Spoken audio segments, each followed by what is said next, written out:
on Facebook Live.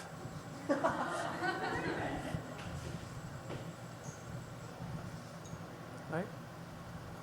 So cities are serious business. They're where we live, where we work, where we play, where we meet new people, where we spend most of our time.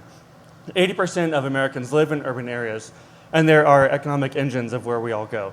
So where we meet strangers, we avoid strangers, we experience new ideas and new things. Our lives are also quite serious. Americans work more than any other industrialized nation. We work 47 hours a week if you're a full-time employee, and on average we commute 28 minutes each way to and from work, meaning we spend an hour of every day going to work indoors. And as you see from office space, that's not always a good time. And also when we think 7% of our days are spent in a car, it's not a good quality of life. Every part of our cities are regulated. How we build them, where we can walk, what we can build, where we can sit, where we can play. Everything is regulated. And even how we interact with each other is regulated through kind of undocumented kind of social norms. So as you can see by that sign in the London subway, we're not allowed, there's norms that we're supposed to follow. So because of some of these regulations and these social norms, our cities have become very predictable. From unsafe, polluted, dark, industrial cities during the revolution to current, these are the cities that we live in. That could be anywhere. We've all been there. We've all never been there. It doesn't matter where they are. They're generic. They're placeless. I first kind of thought about the importance of fun and whimsy when I applied for and was successful with the CASA grant to put a slide on First Street in downtown Chattanooga. It was the first time I thought about the importance of marrying the formality, the sculptural garden, to the playfulness of the aquarium, and how we can use play to get people to look at cities not for what that they are, but what they could be. And so when you think of cities, they're supposed to be exciting. They're supposed to be engaging. You're supposed to walk from point A to point B. And every journey is supposed to offer you something as much as you bring something to it. Like, why is there a bra with petunias in it? How do they grow? You're supposed to stop and ask why. And when you think of the cities as today, some of the most ubiquitous parts of our urban landscape are parking lots. And think of why can't stripes or parking lanes be dandelions? Why can't they be fun? Why can't a storm drain be the ribs of a skeleton? And if you see a sharrow with a unicorn on it, I want to follow that to see if there's actually a unicorn. And I studied in Scotland, so there probably may be a unicorn there. And so when you think of how cities are planned and developed, so much of them are in 2D in master plans on singular page documents. But in reality, the public realm is built up of rooms.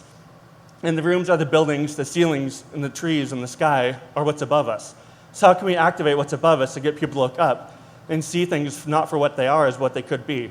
Streets are also one of the most important parts. We all took one to get here. We'll take one to go home. It's where we spend a lot of our time in the city, in the urban realm.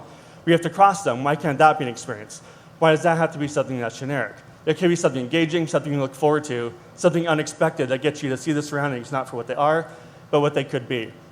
And cities have their own symphonies, whether it's an ambulance, a fire truck, construction, a building getting built, road work, people screaming, people fighting. It's all sounds. It's part of the public realm. So what if the sidewalk made sound when you walk through it? What if there's a symbol on a bike rack that a child could go by and play with? It gets people to experience it and think of it in your way. The seesaws in Montreal. You can see it's dark, it's cold, it's winter, and yet it's packed full of people. And as people go on the seesaws, they all light up. People are taking photos of each other. People are looking at each other. They're engaging. They're experiencing landscape in a way that they would have never thought. And the same with these swings. How do you activate a landscape under an underpass? That's sort of like a current industrial wasteland. Look at the slides, or the swings. There's people in there. The white swings play music as you go, so it creates different notes, it's different sounds. It allows us to break from our everyday lives and our meetings to have a moment of fun and enjoyment and reconnect with our childhood. And as cities grow older, they decay, and there's a cycle of life. Everything has a life cycle. So this artist takes pieces of landscape and buildings that are decaying and fills them with Legos. Why? Does that matter?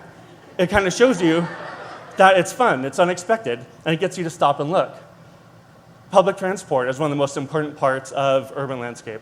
How people move around, how they get from work to pleasure, back home.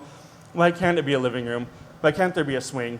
If that's part of your everyday life, why can't there be a part of everyday life that you look forward to or that you enjoy instead of sitting there looking at your watch, wondering when the bus is going to show up? This park in Vienna was done by an artist, and it's a dance box. So people go in there, and they dance, and it's hooked up to the crosswalk. So every time the crosswalk changes, it's based off whoever is dancing in there. It's something, it's awesome, it's so simple. But why can't that be something that's fun and engaging? I would have never thought to walk by a wall, see a shrub growing behind it, and say, you know, that should be a fro of a mural. That is so cool to see two weeds.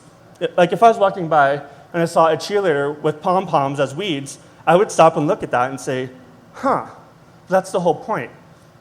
And when you kind of go to decay, you think of potholes. They're everywhere, we avoid them. So how do you take something that you avoid and make it something of beauty and something that can actually be an attraction in an urban landscape? We can put annuals in them. That costs absolutely nothing if you go to Home Depot. You can make it a mosaic. You can make it a small living room installation. It's something that gets you to think about things in a way that's unexpected and see things not for what they are, what they could be. We all have trash. We go to Starbucks. We have our bottles of water. How can you make recycling something positive and littering something bad?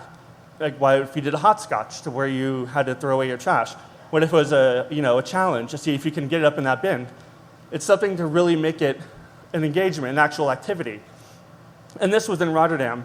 Do you need more time or would you like more money? Well, you can vote by recycling. And on the top left, it says, is the Erasmus Bridge a connector or is it a divider? So it could even be a point of civic engagement and civic questions to spark a discussion. And finally, the best thing about cities are bubbles. Everyone loves bubbles. They're fun. They're ethereal. It reminds you of your youth. You can't be happy without bubbles. You can't be unhappy if someone's blowing bubbles around you. It's fun. Look at those faces. It's fantastic.